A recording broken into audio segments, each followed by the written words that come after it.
How to change Google password.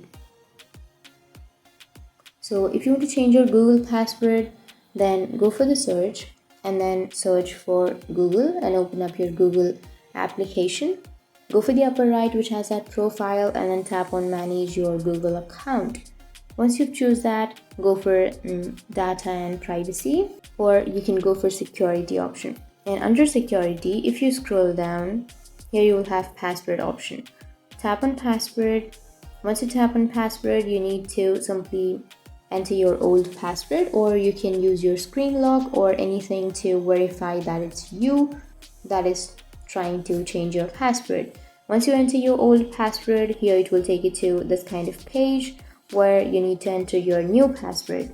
So enter your new password on these two blanks, and once you enter your new password, tap on change password and your password will be changed. So that's it. It was that easy to change your Google password. And if you have any questions, feel free to comment below. Thanks for watching.